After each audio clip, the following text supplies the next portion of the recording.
The infrastructure in Salman Harbor, the headquarters of the Fifth Fleet in Bahrain, was attacked by missiles and drones. American posts and batteries were hit by our missiles at the Mohammed Al Ahmad military location. And moments ago, Wave 39 was conducted and US bases were targeted in Persian Gulf. We have also targeted an Israeli ship while it was stationed. The Hormuz Strait is under constant surveillance by our naval forces, and our enemies have no right to pass through.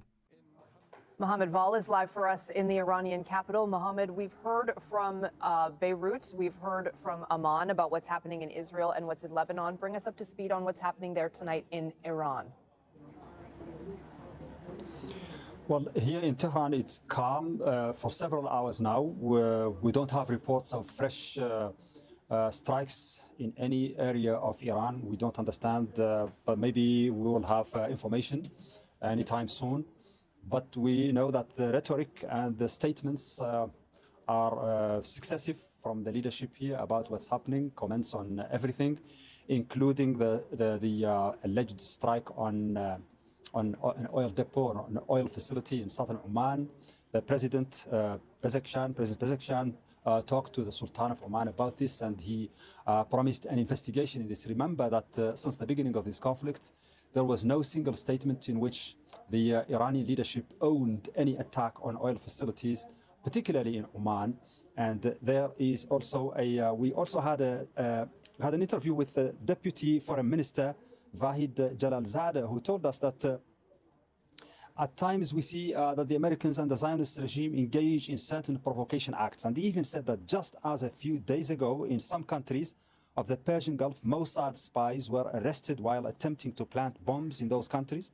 It is highly likely that these are agents of the Zionist regime who want to further damage our relations with these countries. So there is a constant stream of comments from the leadership here hinting at acts of sabotage from Israel to further damage the relations between Iran and its neighbors. And this is particularly when it comes to allegations and reports about strikes on civilian or oil facilities in those countries.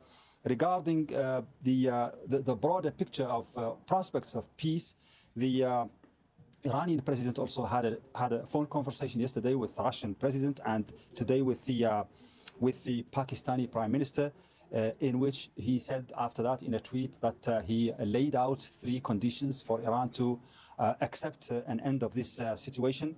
And one of them was the recognition of Iran's sovereign rights and legitimate international rights. And the second is reparations for the destruction and damage that has been inflicted on Iran. And the third one is international guarantees that no such aggression, an aggression like what's happening now and what happened in June, will be repeated against Iran. So a gesture there of readiness to probably go back to the negotiation table, not a very clear one, but it's like a hint that Iran is not against peace, it's not against the calm in the region, and it is supporting the prospects and the possibility of international peace and particularly regional peace in the region if these conditions are met.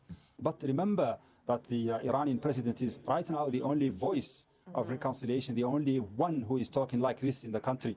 Other leaders, military leaders, are talking in a completely different language, and they all say that the only means for Iran to get its rights and to get out of this situation is by the force of its weapons and arms.